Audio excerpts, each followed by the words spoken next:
بسم اللہ الرحمن الرحیم۔ السلام علیکم، آپ دیکھ رہے ہیں الف نیوز اور میں ہوں آپ کے ساتھ ماجد علی۔ شامل کرتے ہیں آج کی online headlines. Imran Khan کی براہ راست تقریر نشر کرنے پر پابندی کا نوٹیفکیشن معطل۔ چیف جسٹس اسلام آباد ہائی کورٹ نے کہا ہے کہ موجودہ حالات میں تقریر پر پابندی کی کوئی مناسب وجوہات نہیں ہیں۔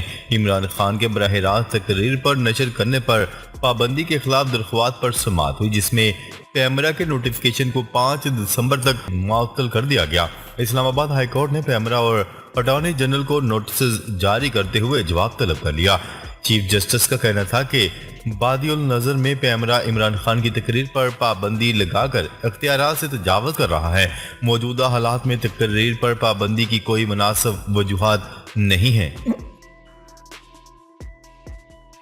اماراتی حکام کا army chief general Qamar Javed Bajwa سے رابطہ، 20 امدادی طیارے بھیجنے کی یقین دہانی۔ اماراتی حکام نے army chief general Qamar Javed Bajwa کو پاکستان کے سیلاب زدگان کی ریلیف اور بحالی کے لیے مزید طیارے بھیجنے کی یقین دہانی کروا دی۔ نیوز رپورٹ کے مطابق متحدہ عرب امارات کے حکام نے army chief general Qamar Javed Bajwa سے رابطہ کر کے سیلاب متاثرین کی ریلیف اور بحالی کے لیے امدادی سامان سے بھرے 20 طیارے بھیجنے کی یقین دہانی کروا دی۔ خیال رہے کہ متحدہ عرب امارات کی جانب سے امدادی سامان کی پہلی کھیپ گزشتہ روز پاکستان پہنچی تھی، جسے وفاقی وزیر منصوبہ بندی احسن اقبال نے نور خان ایئر بیس پر وصول کیا تھا۔ پاکستان میں سیلاب سے تباہی، چینی صدر اور بھارتی وزیر اعظم افسردہ۔ چینی صدر شی جن پنگ نے کہا ہے کہ سیلاب سے نپٹنے کے لیے چین پاکستان کو ہر ممکن مدد فراہم کرتا رہے گا۔ چین کے صدر شی جن پنگ نے صدر پاکستان ڈاکٹر عارف علوی کے نام خیر سگالی کا پیغام جاری کیا، جس میں انہوں نے سیلاب متاثرین کے ساتھ یکجہتی کا اظہار کیا۔ دوسری طرف سماجی رابطے کی ویب سائٹ ٹویٹر پر بھارتی وزیر اعظم نریندر مودی نے لکھا کہ پاکستان میں سیلاب سے ہونے والی تباہی دیکھ کر دکھ ہوا۔ انہوں نے مزید لکھا کہ ہم متاثرین کے خاندانوں، زخمیوں اور قدرتی آفات سے جاں بحق ہونے والے تمام افراد کے ساتھ دلی تعزیت کا اظہار کرتے ہیں۔ سیلاب متاثرین کی بحالی کے لیے ترکیہ سے 4 اور متحدہ عرب امارات کے 2 طیارے پاکستان پہنچ گئے۔ سیلاب متاثرین کی مدد اور بحالی کے لیے ترکیہ سے 4، متحدہ عرب امارات سے 2 فوجی طیارے امداد لے کر کراچی اور راولپنڈی پہنچے۔ پاک فوج کے شعبہ تعلقات عامہ ISPR کے مطابق سیلاب متاثرین کی مدد اور بحالی کے لیے کیے گئے دوست ممالک کے اعلانات پر عمل درآمد جاری ہے۔ متحدہ عرب امارات سے مزید ایک فوجی طیارہ نور خان ایئر بیس پہنچے گا۔ چین سے 2 طیارے آئندہ 48 گھنٹوں میں پاکستان پہنچ جائیں گے۔ مہمند ڈیم کو سیلاب سے نقصان، وزیر اعظم شہباز شریف کا تحقیقات کا حکم۔ وزیر اعظم شہباز شریف نے مہمند ڈیم کو سیلاب سے نقصان کی تحقیقات کا حکم دیتے ہوئے کہا ہے کہ منصوبے پر کام مقررہ وقت پر مکمل ہونا چاہیے۔ نیلم جہلم میں بھی چند ماہ پہلے حادثہ ہو چکا ہے، آئندہ اس کی روک تھام کرنا ہوگی۔ ہماری معیشت میں مہنگی بجلی پیدا کرنے کی متحمل نہیں ہو سکتی۔ بھارت کا روس سے LNG دوبارہ خریدنے کا فیصلہ۔ بھارت نے ایک بار پھر روس سے گیس کی خریداری کرنے کا فیصلہ کر لیا اور اس کے لیے دونوں ممالک کے درمیان بات چیت کا بھی آغاز ہو چکا ہے۔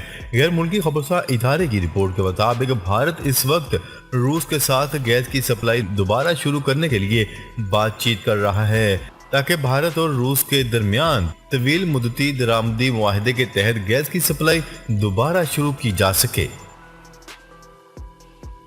ملک میں ڈالر مزید مہنگا ہو گیا۔ ملک میں ڈالر کی قدر میں اضافے کا سلسلہ جاری اور آج بھی ڈالر 1 روپے سے زیادہ مہنگا ہو گیا۔ اسٹیٹ بینک آف پاکستان کی جانب سے جاری اعداد و شمار کے مطابق انٹر بینک تبادلہ مارکیٹ میں امریکی ڈالر 1 روپیہ 26 پیسے مہنگا ہو گیا۔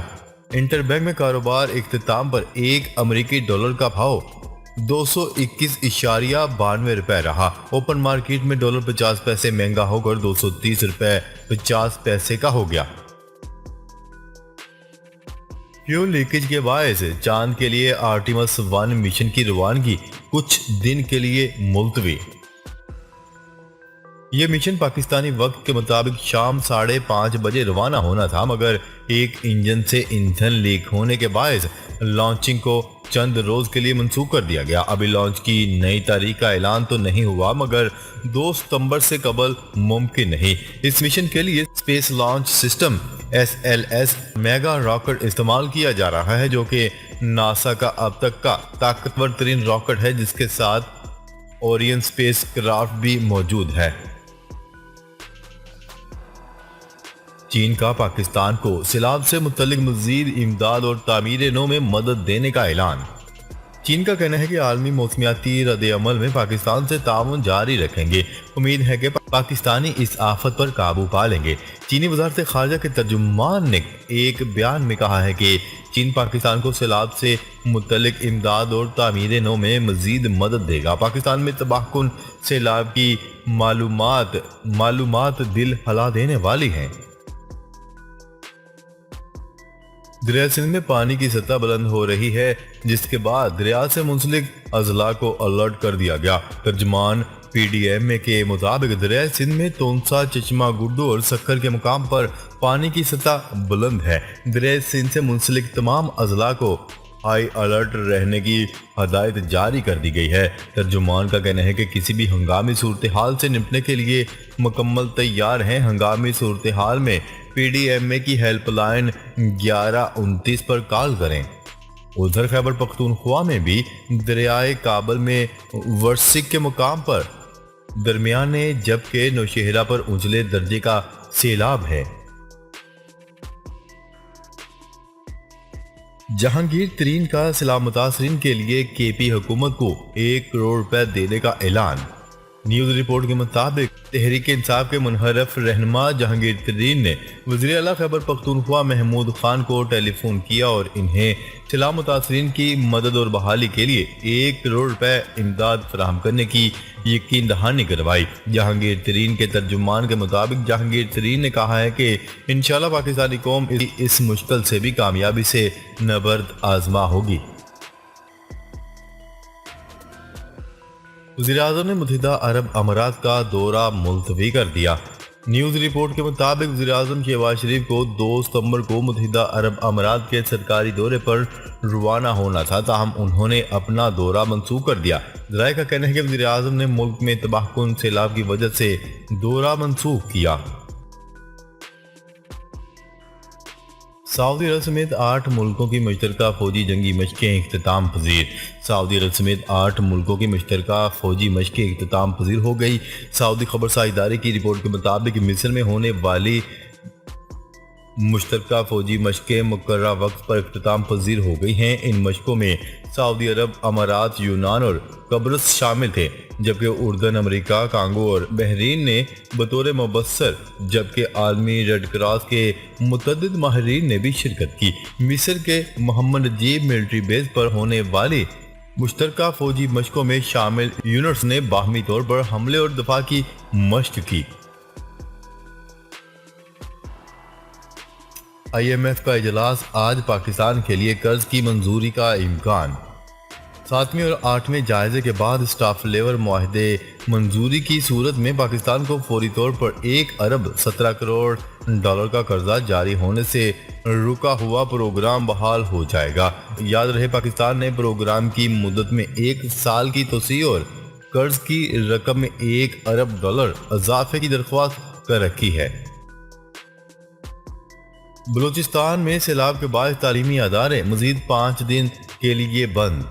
بلوچستان میں بارش اور سیلاب کے باعث تعلیمی اداروں کی بندش میں 5 دن کی توسیع کر دی گئی۔ محکمہ تعلیم کے مطابق بلوچستان کے تمام سرکاری تعلیمی ادارے آج سے جمعے تک بند رہیں گے۔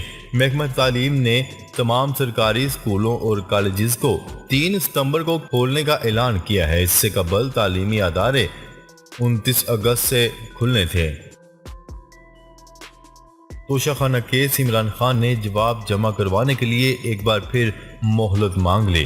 توشہ خانہ کیس میں عمران خان کی نااہلی کے ریفرنس تحریک انصاف کے وکیل نے جواب جمع کروانے کے لیے پھر مہلت مانگ لی۔ الیکشن کمیشن نے 1 ہفتے میں جواب جمع کروانے کی ہدایت کر دی۔ چیف الیکشن کمشنر سکندر سلطان راجہ کی سربراہی میں 5 رکنی کمیشن سماعت کی تحریک انصاف کے معاون وکیل بیرسٹر گوہر نے کمیشن کو بتایا کہ علی ظفر لاہور میں ہیں، اس لیے ان سے مشاورت نہیں ہو سکی۔ کوشش ہوگی آئندہ سماعت تک جواب جمع کروا دیں۔ ذاتی طور پر وقت مانگ رہا ہوں، کمیشن 2 ہفتے دے دے۔ ناظرین اب تک کے لیے اتنا ہی، مزید خبریں لے کر بہت جلد آپ کی خدمت میں حاضر ہوں گے۔ تب تک کے لیے اپنا خیال رکھیے گا۔ اللہ نگہبان۔